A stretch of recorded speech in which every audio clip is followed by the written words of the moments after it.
Oke, bismillahirrahmanirrahim. Assalamualaikum warahmatullahi wabarakatuh. Kita dari kelompok 4 akan mengulang lagi. Tadi kita udah merekam materi kita tentang persepsi sosial sama atribusi sosial. Namun entah bagaimana di Google Meet rekaman itu tidak terjadi baik atau tidak terjadi muluk. Akhirnya cuman terjengal geraknya aja,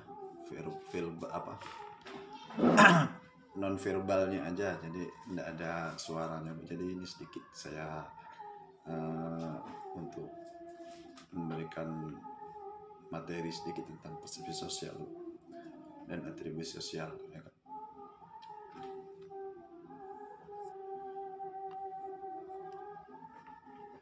Oke, persepsi adalah proses pemahaman ataupun pemberian makna atas suatu informasi terhadap stimulus, dan stimulus didapat dari proses penginderaan terhadap objek, peristiwa, atau hubungan-hubungan antar gejala yang selanjutnya diproses oleh otak. Persepsi merupakan interpretasi unik dari suatu situasi, bukan rekaman situasi. Jadi persepsi bisa jadi berbeda dengan realita. Tidak ada seorang pun kita yang mempunyai pengetahuan dan pengalaman yang sama, maka dari situasi rangsangan yang sama bisa menghasilkan reaksi dan perilaku yang berbeda, yaitu dari persepsi. Di gambar proses persepsi ini sudah dijelaskan bagaimana stimulus itu diterima, bagaimana penginderaan itu menerima stimulus, bagaimana otak itu menerima stimulus, dan bagaimana otak itu menyampaikan kepada pemikiran kita untuk menjadi sebuah persepsi. Itu prosesnya, tapi proses yang lebih dalam itu ada nanti berhubungan dengan realita, berhubungan dengan pengetahuannya, berhubungan dengan pengalaman orang yang berpendidikan atau orang yang banyak pengalaman dengan orang yang sedikit pengalaman. Mempersepsikan sesuatu pasti berbeda. Orang yang pengetahuannya mungkin dalam segi pendidikannya S1, S2, S3, pasti dalam mempersepsikan sesuatu juga akan berbeda. Istilah persepsi ini orang sering melihatnya sebagai dikacaukan dengan sebuah sensasi, karena sensasi hanya berupa kesan sesaat. Sering itu. Tadi ada pertanyaan bagus, Bu, yaitu tentang orang itu kalau mukanya tuh, Pak, sering nampak bohong, kayaknya dia sering bohong gitu. Jadi kesan, itu yang dilihat tadi sama bagus. Makanya saya sampaikan tadi, Bu, bahwa kesan awal kita terhadap sesuatu itu tidak boleh kita memberi kesan sebuah sensasi. Maka sebagai konselor atau kita sebagai sarjana psikologi, kalau memberi kesan awal itu tidak boleh kita harus memberikan kesan terhadap orang itu dengan stimulus atau kesan sesaat, atau sensasi tadi. Sensasi itu kesan sesaat. Nanti akhirnya ketika kita melihat lebih dalam, rupanya orangnya berbeda. Makanya ketika mengimplementasi suatu evaluasi atau suatu tes, suatu apabila kita punya kesan pertama dan kesan sensasi pertama dari stimulus pertama tadi itu langsung kita artikan, dan itu nanti akhirnya akan menjadi sebuah persepsi yang berbeda. Sebaliknya, persepsi memiliki contoh. Contohnya, meja yang tidak enak dipakai menulis. Saat otak mendapatkan stimulus rabaan meja yang kasar, penglihatan atas meja yang banyak coretan, dan kenangan di masa lalu saat memakai meja yang mirip, lalu tulisan menjadi jelek. Kadang persepsi orang beda. Ada orang, meja yang kayak gini dulu yang memberi saya inspirasi.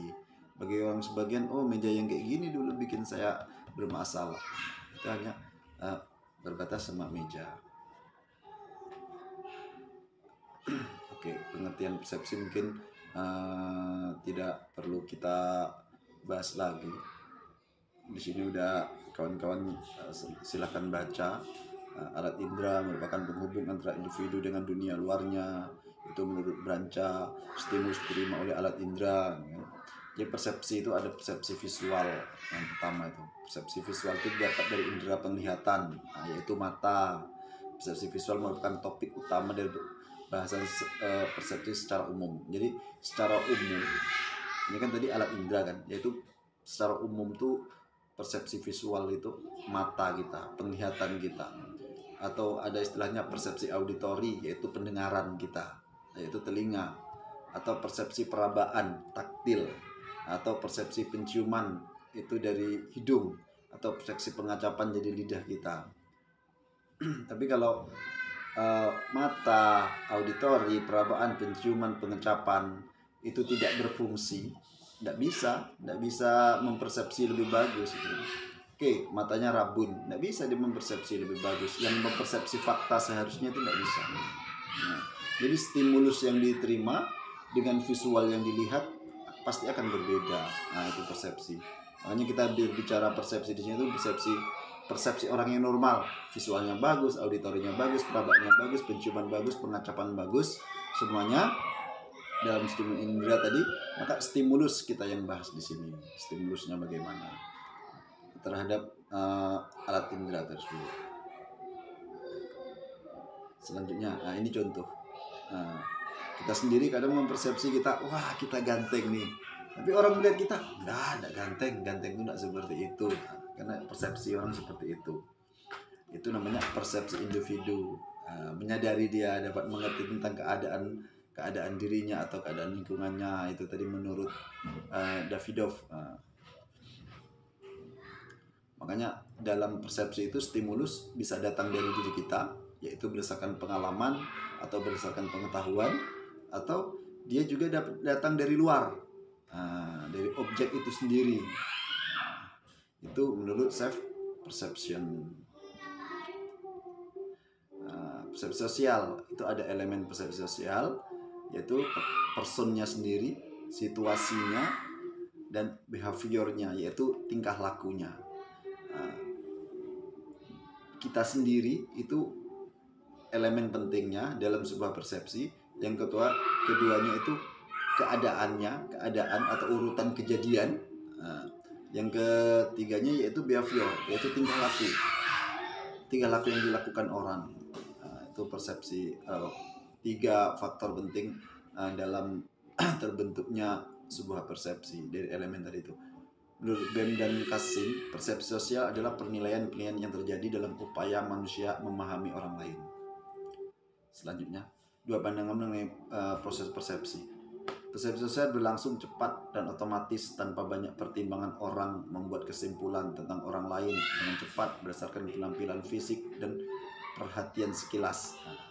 Persepsi sosial adalah sebuah proses yang kompleks. Orang mengamati perilaku orang lain dengan teliti hingga diperoleh analisa secara lengkap terhadap person, situasional, dan behavior. Ini yang pertama. 2 pandangan persepsi tadi itu tadi masuk yang saya bilang tadi pertama, yaitu tentang sensasi atau kesan awal. Ya, sering kita memakai persepsi itu pada pandangan kita yang pertama, yaitu persepsi itu berlangsung cepat, otomatis, atau memang kita udah punya pengetahuan tentang itu, atau kita punya pengalaman tentang itu, kita mempersepsi itu lebih mudah. Atau perilaku yang kita lihat itu sering berulang, seperti itu, maka kita mudah mempersepsikan. Tapi sebagai seorang psikolog, mungkin kita lebih berhati-hati untuk mempersepsikan sesuatu, karena sebuah proses atau sebuah hal itu kita harus menilainya dengan kompleks, dengan banyak ilmu, dengan banyak cara, dengan banyak makna, atau dengan lebih dalam cara pengamatin perilaku orang lain dengan teliti hingga diperoleh analisa secara lengkap terhadap orangnya, terhadap situasinya, dan terhadap tingkah lakunya. Seharusnya kalau orang tingkah lakunya itu menangis, berarti situasinya dia lagi sedih. Rupanya enggak, dia lagi terlalu bahagia, dia menangis. Salah persepsi kita. Makanya kita melihatnya menganalisanya harus secara lengkap. Jadi kesimpulannya bahwa persepsi adalah suatu proses aktif, timbulnya keadaan dengan segera terhadap sesuatu objek yang merupakan faktor internal serta eksternal individu, meliputi keberadaan objek, kejadian, dan orang lain melalui pemberian nilai terhadap objek tersebut. Selanjutnya, komunikasi nonverbal. Komunikasi nonverbal, tadi kami baca ini Bu tentang komunikasi nonverbal. yaitu komunikasi antara individu yang melibatkan bahasa non-lisan dari ekspresi wajah, kontak mata, gerak tubuh, dan postur. Nah, kenapa kita bahas komunikasi non-verbal di dalam persepsi sosial? Karena sangat bererat. Contoh, kita lagi ngobrol berdua. Kita bukan melihat apa yang dibicarakannya, bukan melihat isi dari yang dibicarakannya di sini. Non-verbal itu bukan isi dari pembicaraannya, tapi dari ekspresi wajahnya individu tersebut, personnya, atau kontak matanya bagaimana, gerak tubuhnya bagaimana, dan postur tubuhnya bagaimana. Nah, kita melihatnya di situ. Makanya kita bahas juga komunikasi nonverbal ini untuk persepsi sosial. Nah, ekspresi wajah itu penting, kontak matanya gimana. Kalau kontak orang matanya seperti ini, lagi ngobrol rupanya dia tidak melihat kita, itu maknanya apa? Gerak tubuhnya membelakangin kita atau berhadapan dengan gagah di depan kita, atau postur secara duduk kakinya bagaimana, itu pasti ada makna. Sebagai orang psikologi seharusnya tahu tentang itu. Jadi itu sebagai stimulus, stimulus yang kita dapat dari nonverbal itu. Kontaknya, ekspresi wajah, gerak tubuh, dan postur itu stimulus. Nah, itu stimulus yang berada di lingkungan atau penginderaan terhadap objek. Peristiwanya, hubungan-hubungan antar gejala yang selanjutnya itu diproses semua oleh otak. Nah, proses penginderaan tadi melalui kelima indera, bisa jadi penglihatan, bisa jadi pendengaran. Pendengaran itu bukan isi dari pembicaraan, tapi pendengaran itu bisa jadi intonasinya. Kalau dia ngomong kayak gini kok keras ya, kalau dia ngomong kayak gini kok lembut ya. Atau sentuhan, ketika dia bersalaman sentuhannya bagaimana, erat, orang nih teguh nih. Atau penciuman, wah dia baunya agak lain, tapi kurang disiplin atau gimana. Terus ditambah dengan indera keenam. Indera keenam itu masalah hati. Nah, kalau menurut saya masalah hati, nggak salah ibu yang betul ibu ya. Definisi komunikasi nonverbal adalah proses komunikasi di mana pesan disampaikan tidak menggunakan kata-kata. Tidak menggunakan kata-kata. Jadi yang disampaikan itu bisa jadi bahasa isyarat, bisa dari bisa jadi bukan isinya tapi intonasi suaranya. Nah, itu yang lebih di apa maksudnya, yang lebih kita lihat. Para komunikasi nonverbal biasanya menggunakan definisi tidak menggunakan kata dengan ketat dan tidak menyamakan komunikasi nonverbal dengan komunikasi non-lisan. Beda, tidak menyamakan. Budaya dan saluran. Ini budaya dan saluran. Sorry. Budaya dan saluran. Secara umum dapat dikatakan bahwa setiap lingkungan sosial budaya yang berbeda akan menghasilkan persepsi sosial yang berbeda dan reaksi berbeda pula. Tadi kita nanti masuk ke pembahasan gimana orang Asia, gimana orang Eropa. Nanti ada itu dalam kemarin kita pernah bicara psikologi umum atau apa, kemarin psikologi sosial 1 entah apa. Kita pernah berbicara tentang psikologi indigenous. Itu menurut saya itu sangat bagus, psikologi indigenous. Gimana orang mempersepsikan, orang menilai masyarakat itu diambil dari ilmu yang ada di masyarakat itu atau dari kebudayaan yang ada di masyarakat itu. Jadi salurannya untuk mempersepsikan sosial atau lingkungan orang itu dari lingkungan itu, bukan teori, bukan dari barat yang diambilnya, tapi dari lingkungan itu yang dikembangkan di Asia. Itu sama lupa saya itu dari India atau dari mana itu ahlinya. Dari Filipina ya, dari Filipina, cuman saya lupa namanya. Selanjutnya saluran utama komunikasi nonverbal. Pertama kontak mata, yang kedua ekspresi wajah, kontak mata, gerak tubuh, postur, sentuhan. Tadi udah kita bahas.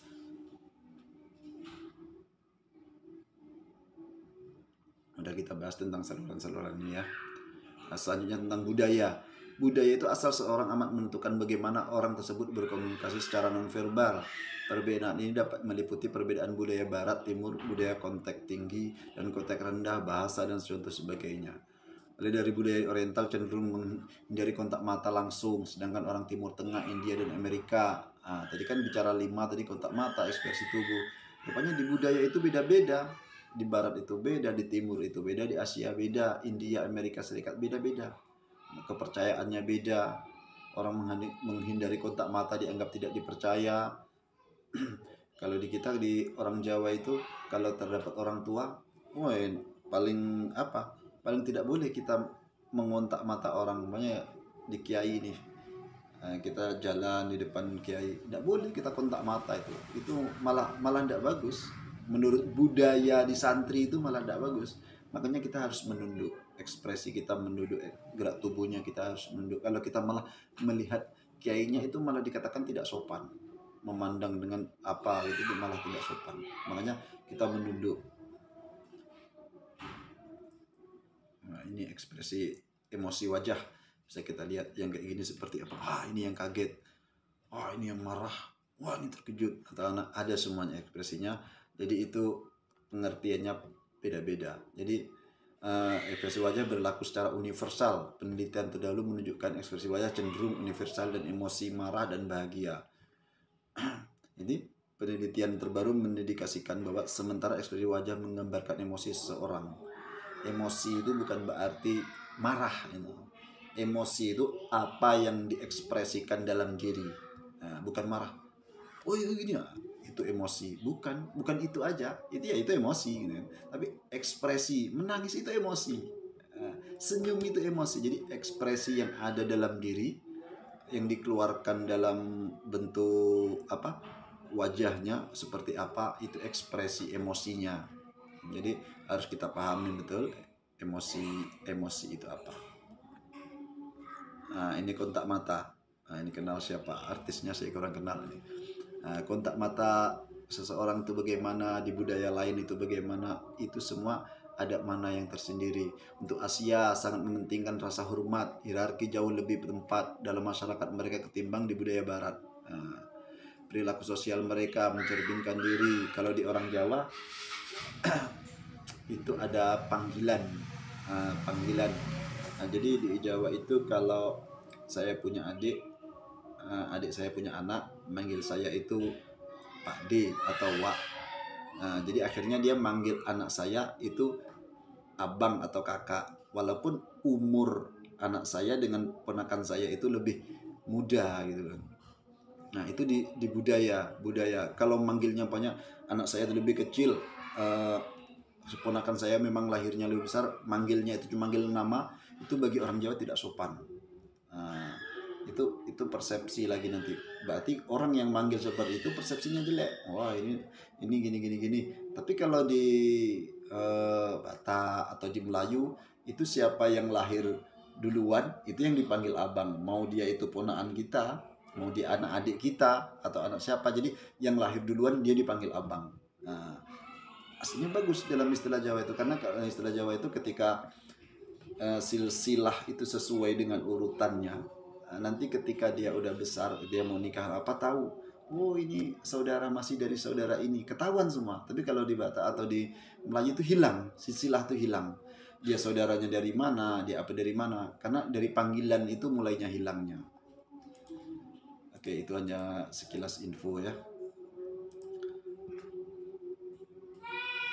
Oke, selanjut bahasa tubuh, gestur, postur gerakan. Tadi aslinya kita udah bahas. Silakan kawan-kawan baca lagi sendiri ini. Sentuhan bisa jadi sentuhan sayang, sentuhan apa.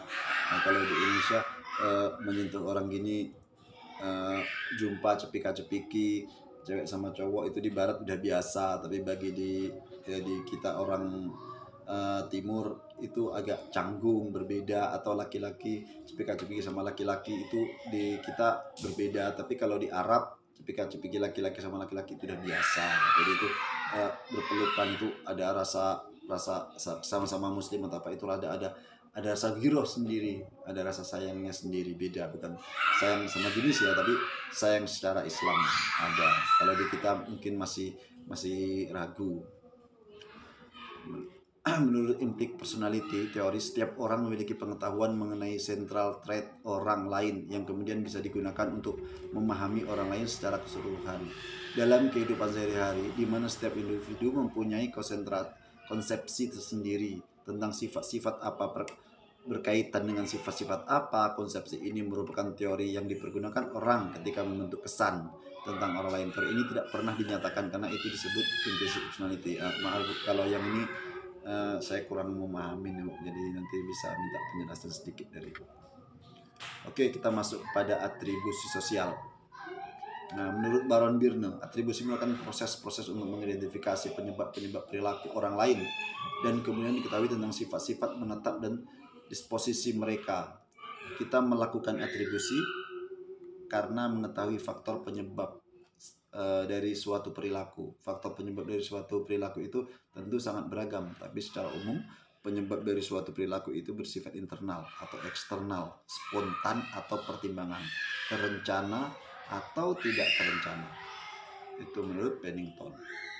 Selanjutnya, proses atribusi. Atribusi didefinisikan oleh Kelly. Ini Kelly yang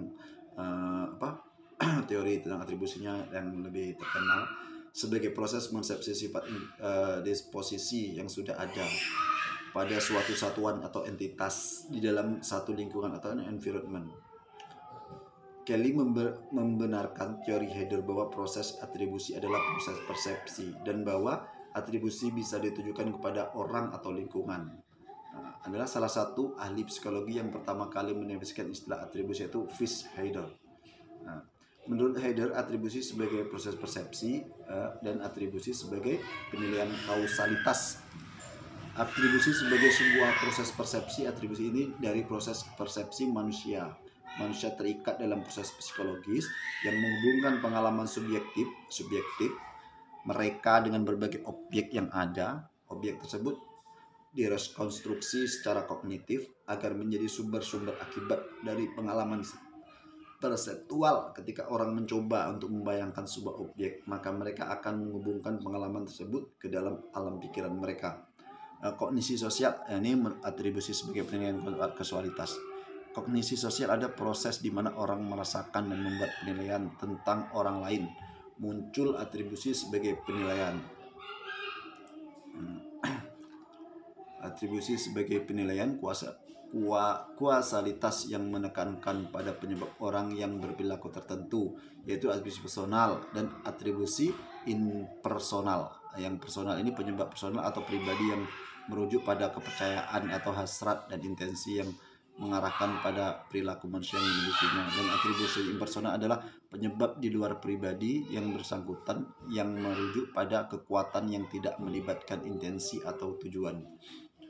Oke, selanjutnya teori korespondensi inferensial atau teori penyimpulan terkait. Teori ini mempertanyakan bagaimana kita menggunakan informasi tentang perilaku seseorang sebagai dasar untuk menyimpulkan bahwa orang tersebut mempunyai sekumpulan sifat-sifat tertentu. Menurut teori Johnson Davis, kita bisa melakukannya dengan cara memfokuskan diri, mengobservasi beberapa tipe perilaku yang paling informatif. Yaitu perilaku yang dianggap bebas, yaitu perilaku yang timbul karena kemauan orang itu sendiri, bukan karena peraturan atau paksaan dan perintah, atau perilaku yang memunculkan efek tidak umum yang membedakannya, perilaku yang tingkat harapan sosial atau desirability-nya rendah, covariation theory. Ini dibuat oleh Harold Kelly pada tahun 67. Asumsi dasar dari teori ini adalah bahwa dua kejadian bisa dikatakan memiliki hubungan sebab akibat jika di antara keduanya kovari satu sama lainnya, atau jika satu berubah maka yang satunya lagi pun akan berubah. Teori ini mengemukakan 3 faktor, yaitu konsensus, konsistensi, dan daya beda. Konsensus itu yaitu apakah respon seseorang terhadap suatu stimulus tertentu sama dengan respon orang lain terhadap stimulus tersebut.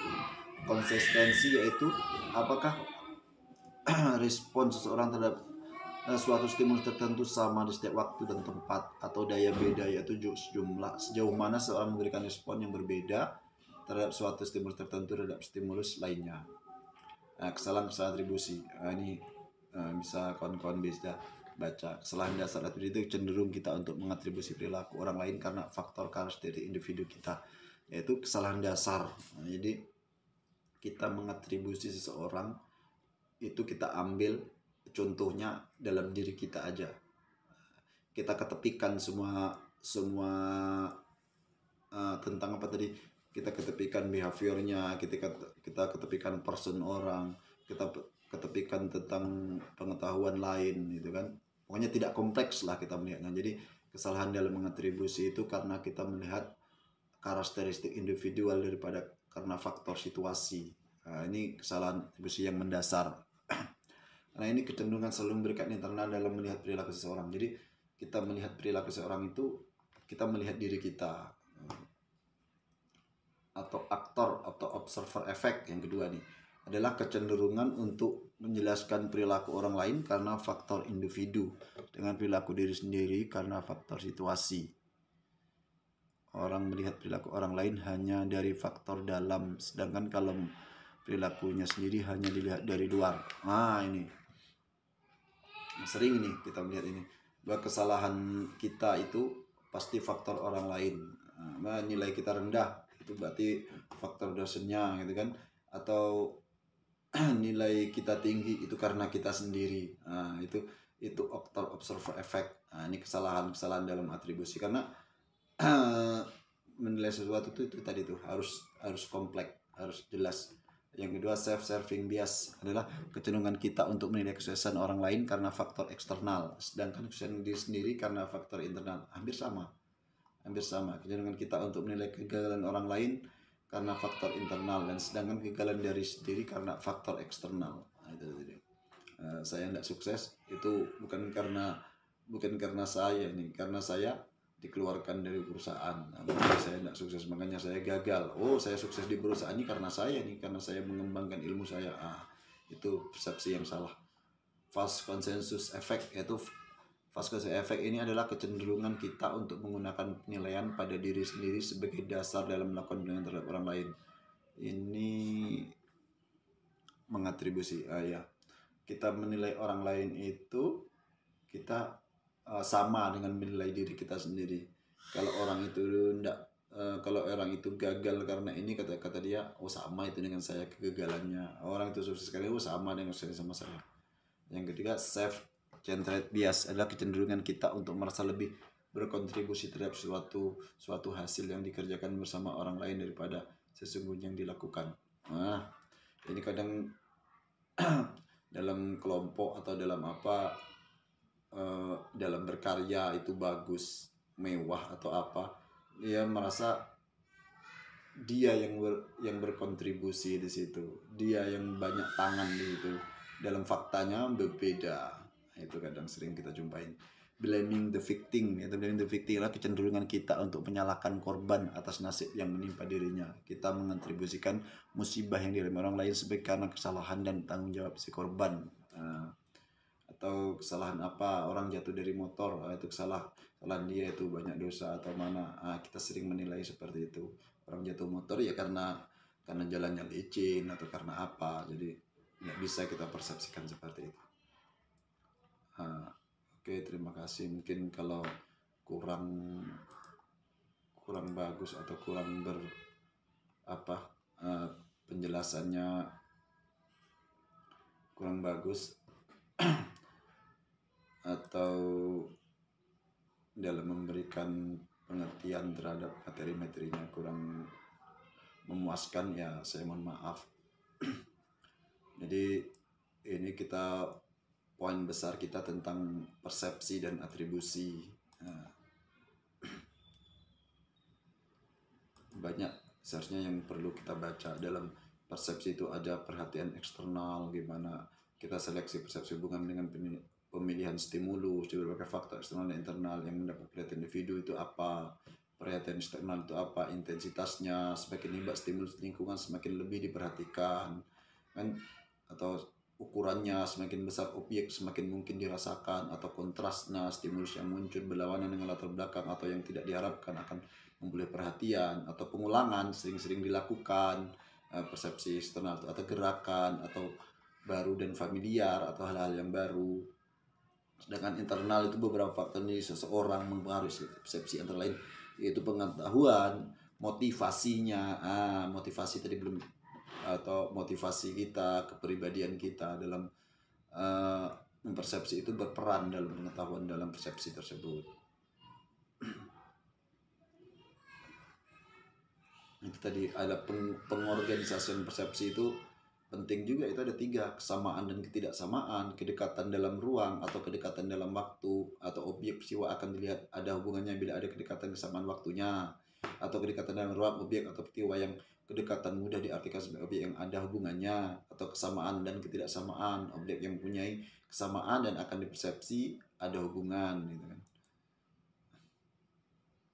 Kita mempersepsi karena dia figur, makanya persepsinya baik-baik aja. Oke, objek yang muncul bisa dari latar belakang umumnya objek tersebut beda gitu kan.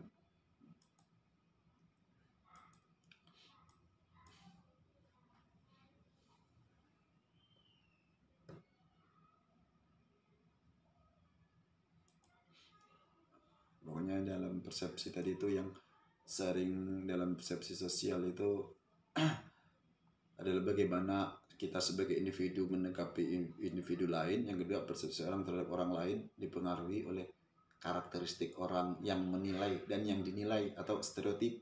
Stereotip itu menilai seseorang atas dasar persepsi seseorang sebagai bagian dari suatu kategori. Yang kedua, halo efek, kesan umum mengenai seseorang berdasarkan satu karakteristik ciri. Halo efek ini yang pertama nih. Kesan pertama.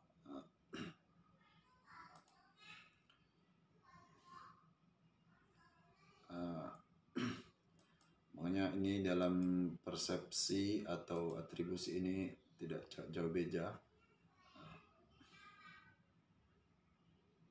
Kadang hasil persepsi itu bisa jadi sama dengan semua orang, atau antibody, atau sama dengan beberapa orang, somebody, atau tidak sama dengan orang lain, other, atau jadi beda-beda. Hasil persepsi itu ada 3 hasilnya, itu bisa jadi sama, bisa jadi beda, atau tidak sama dengan orang lain, atau sama dengan beberapa orang lain, atau sama dengan semuanya.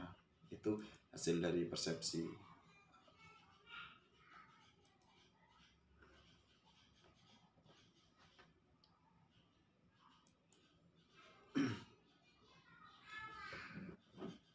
Karena dalam persepsi itu akan menyangkut nanti bagaimana luas pengalaman kita, kerangka pedoman berpikir kita, seseorang ketika menghadapi persoalan atau keadaan, dan kemampuan seseorang dalam mengambil hikmah atau peristiwa tersebut akan masuk semua di situ.